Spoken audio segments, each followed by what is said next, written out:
I am Thomas, and we are approaching the boardwalk here on Long Beach. And we're going to tell you the story of Starr Faithfull. Uh,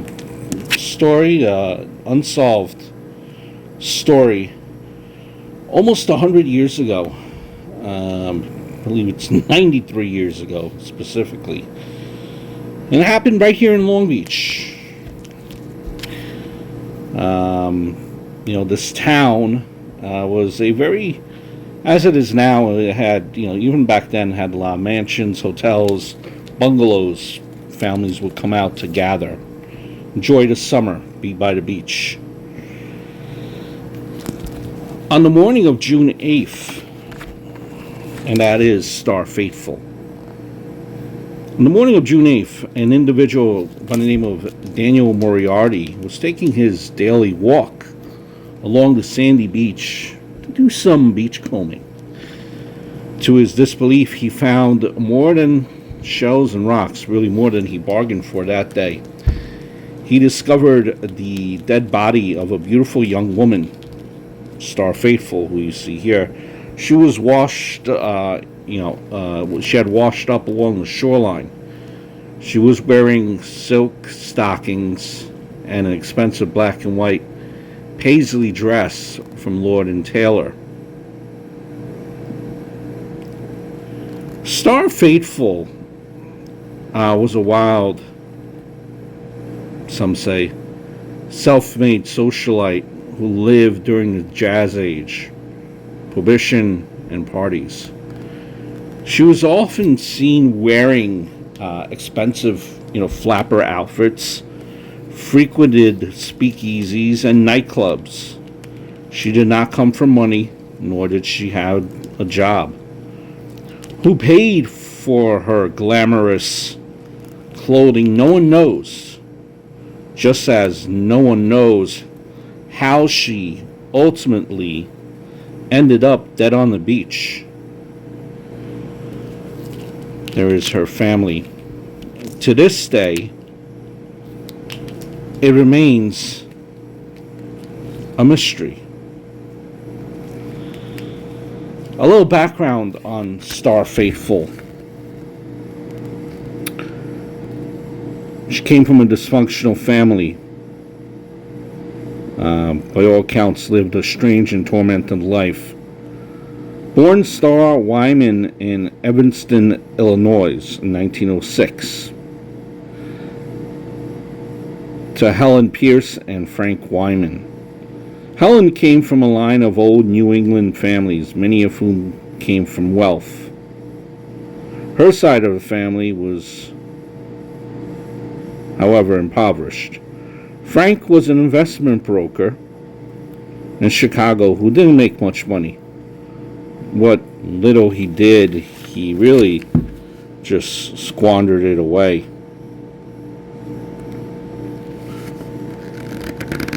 Shortly after Starr was born, her family moved to New Jersey. And not long after, her younger sister, Elizabeth, who became known as Tucker, was born. Let's kind of move away from the beach here. And I want to take you around Long Beach here. You can see how the town looks like now, as we will continue the story of Starr Faithfull and try to get into many details of Starr Faithfull. Tucker was his sister. Starr was unhappy, a bright child who at age 11 attended a school that was paid for by her rich aunts and uncles and cousins, a well-to-do school. One of these people that paid for the school was an individual by the name of Andrew Day Peters. So Peters was a family member. He was 45 years old. Took an interest into Starr. took a interest into Starr. And at this point, Helen and Frank, Starr's parents, were having marital problems. And Helen believed that, Peters was acting as a father figure to the young Starr. What she didn't know was that her daughter, from age 11 on, was actually being sexually abused and molested by her cousin, which was Andrew Peters. For many years, apparently, Peters would take Starr on long car rides and stay with her in hotels.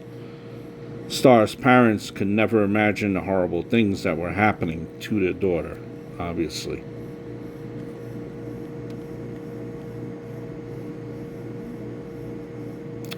This kind of led Starr to, in a sense, be morally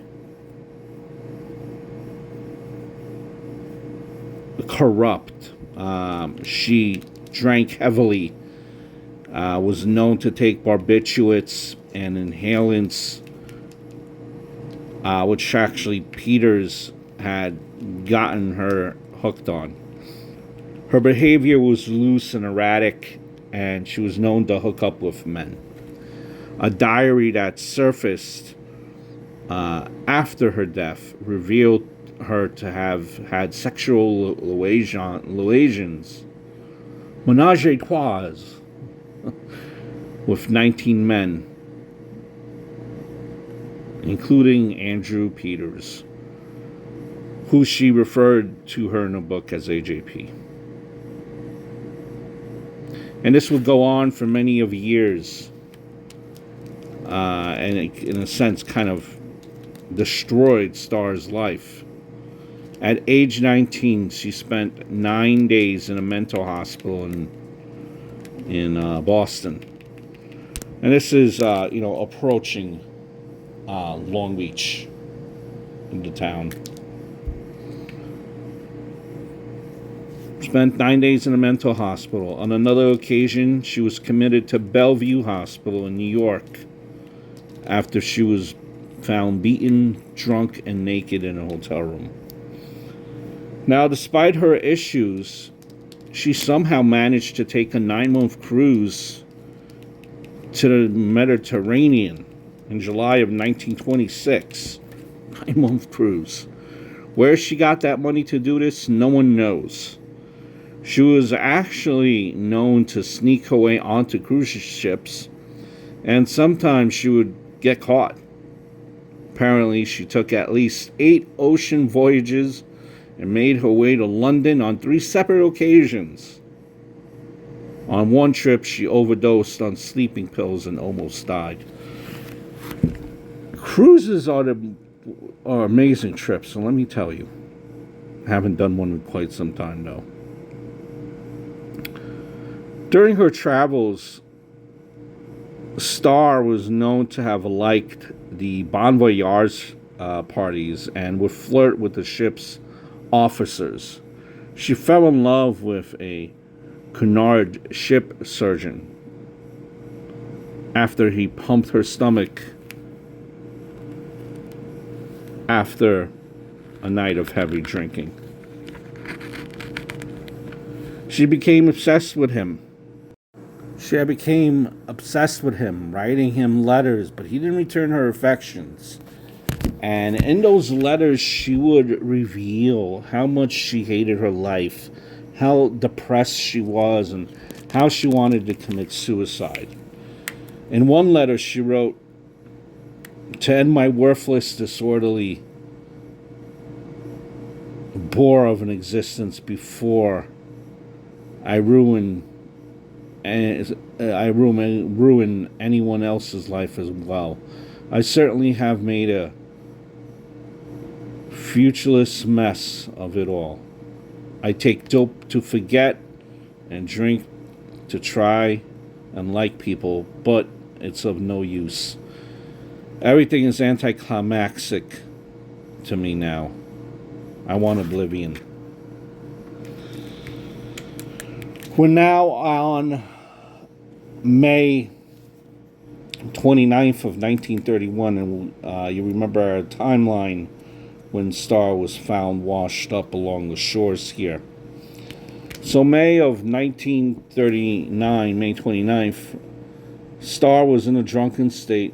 She was forcibly removed from a ship by the name of Franconia, as she was led to a tugboat that would take her back to shore. She began screaming, "Just kill me, throw me overboard."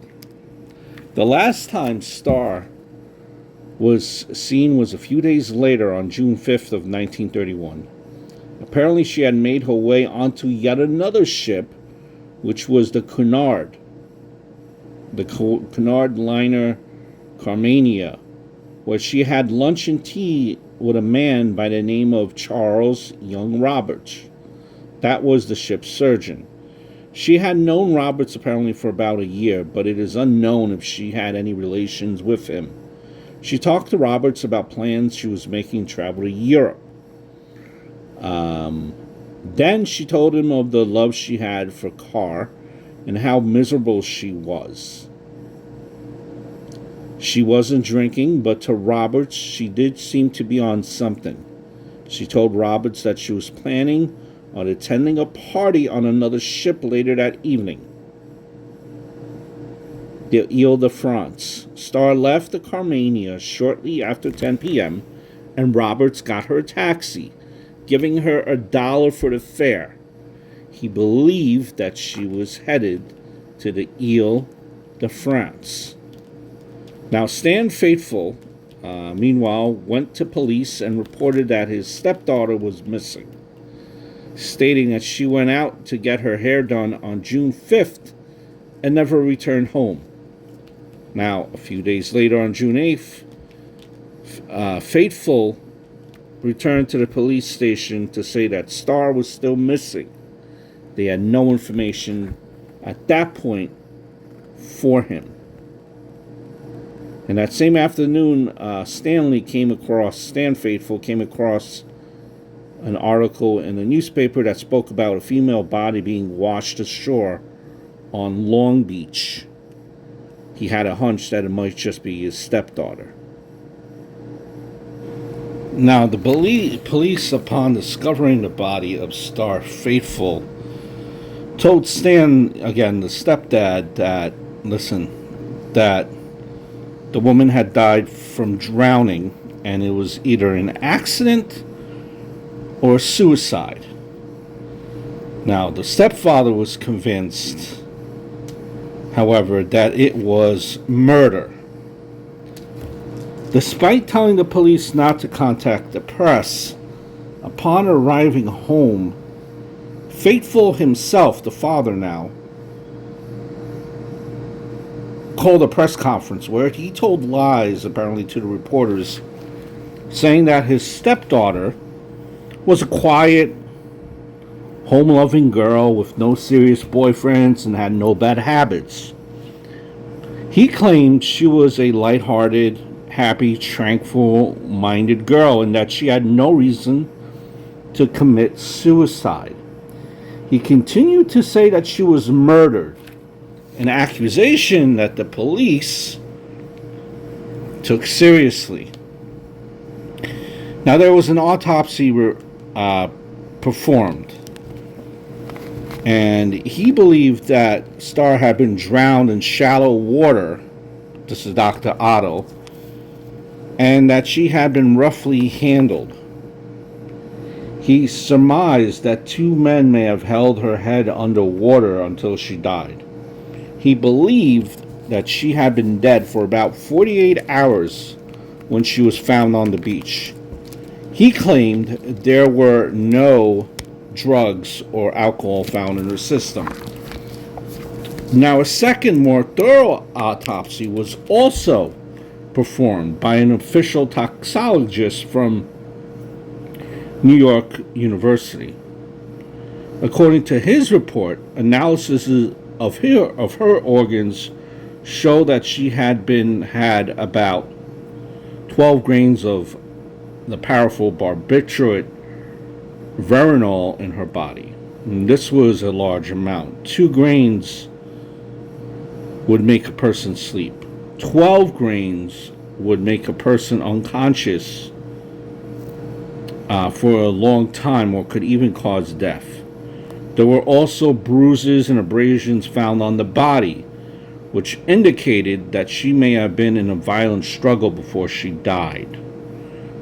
Now, a good amount of sand and seawater was found in Starr's lungs, and a toxicology report stated there had not been alcohol in her system for 36 hours. It was also determined that she had eaten a large meal of meat, potatoes, and fruit shortly before she died. Now, an inquest took place, and the assistant DA asked Stanley Faithfull if he had any idea who would have killed Starr. The scandal that had been kept secret for so long was now about to be revealed. Now, the stepfather, he explained to the DA about Peters. Remember, Peters was the relative who was abusing Starr.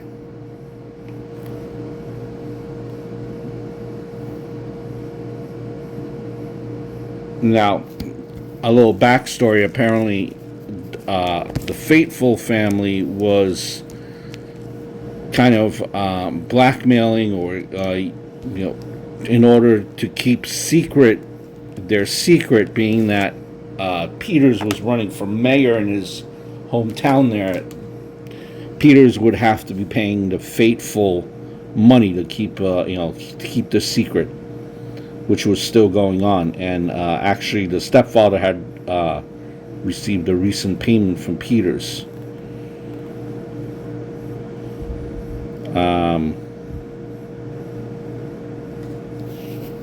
So, the story comes out, and Peters was, questioned by the DA. So, did he kill Starr? The detective also the charges. Mysteriously uncovered a 38-page diary belonging to Starr, and that was found somewhere in Manhattan. It was interesting to note because Stanley Faithfull, the stepdad, again, claimed that the diary had been destroyed. Then another diary surfaced, and whatever information was in it led the authorities to believe that on the night of June 5th, Starr, in fact, did make her way onto Ile-de-France, where she might have been pushed overboard for reasons unknown. While the court proceedings were still going on, the body of Starr Faithfull was sent to a crematory. In a strange twist of events, as a small group of family members assembled for the funeral, the district attorney halted the cremation process until the next day, while more statements from witnesses were gathered. 2 more witnesses came forward who claimed they were the last people to see Starr alive. One was a taxi cab driver who drove Starr. However, it was not the cab that Roberts had hailed for her. This cab driver said he had picked up this girl up on the Channing building on 42nd Street on the night in question.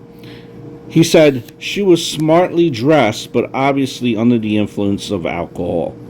Apparently, she had entered the lobby of the building with an unknown older woman who described her as being a character.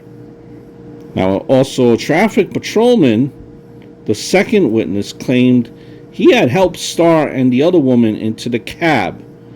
The older woman kept telling the driver and the patrolman that the girl was sick and that someone needed to take care of her. The second witness, which was patrolman Bellucci, had suggested calling an ambulance, but Starr had gone berserk with the idea of going to the hospital. It is unclear where Starr went from there. Did the taxi driver bring her somewhere? Did the patrolman send her someplace else? A lot of information surrounding the case appears to be missing or conflicting with other reports from the trial, which adds to the mystery surrounding the case. The question remains, where was Starr Faithfull on the night of June 5th? Who was she with, and was it murder or suicide? Now, Peters was the first suspect. However, detectives who were questioned believed that although Peters had a very inappropriate relationship with Starr, he's in no way responsible for Starr's premature death. No evidence brought against him. Other people believe it was Stanley, the stepdad, who killed her, although no evidence or motive came forward to prove that either.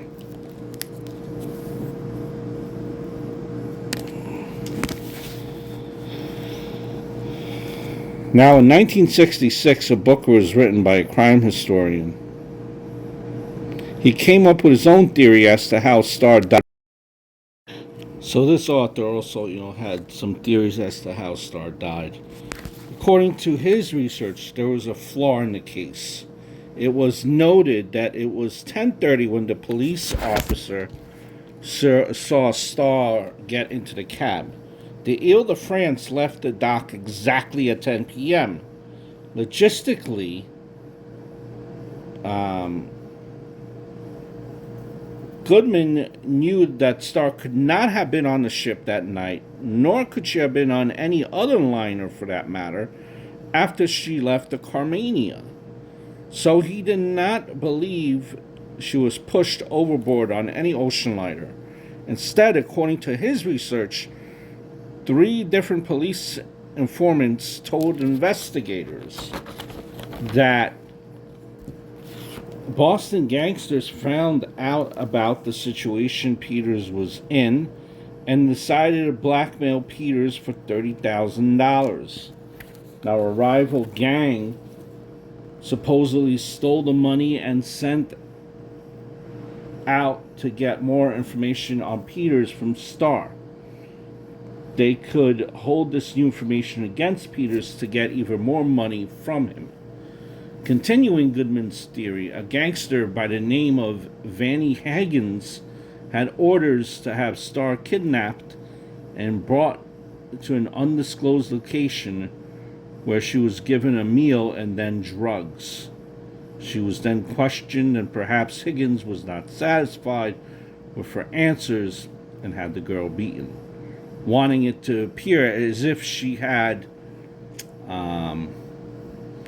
a boating accident. She was taken out to sea in a speedboat where she was dumped off the shore of Long Beach. This theory is possible but cannot be proven. So, since Starr was known to be promiscuous, there were also the chance that Starr met a strange man who, as happened the year before, beat her. To cover up his deed and prevent Starr from going to the police, perhaps he drowned her and ran off. So there are many kind of scenarios that have been back and forth with this case of Starr Faithfull as we're going back to the boardwalk. Now, this is the boardwalk off of Monroe Boulevard, where even to this day, beachgoers, surfers, joggers, out in the very early morning mist, have claimed to have seen the ghost of Starr Faithfull standing on the edge of a jetty, dressed in her flapper dress, still looking for peace.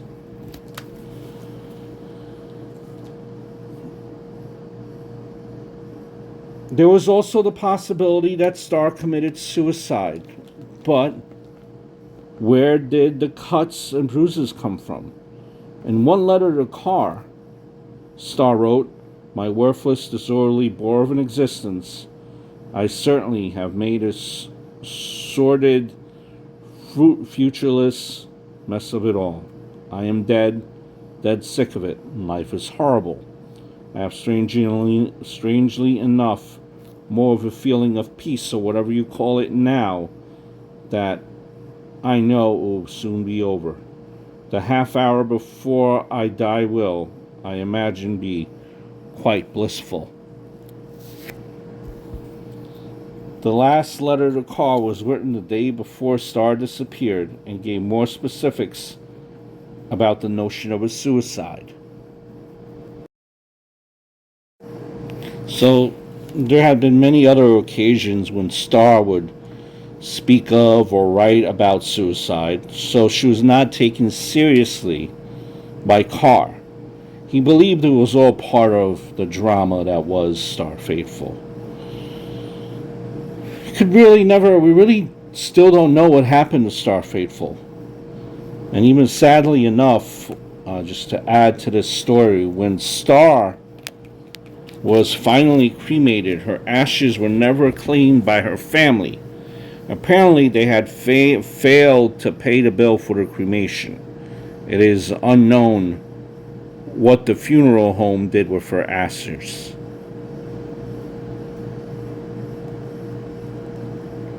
You know, the story of Starr Faithfull was actually made into a movie.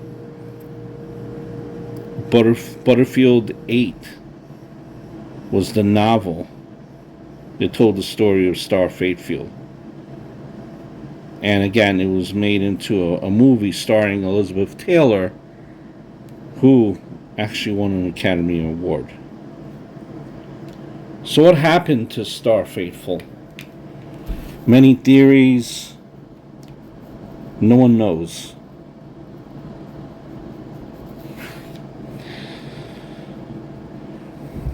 Though on, this day of filming, I did not see the ghost of Starr Faithfull.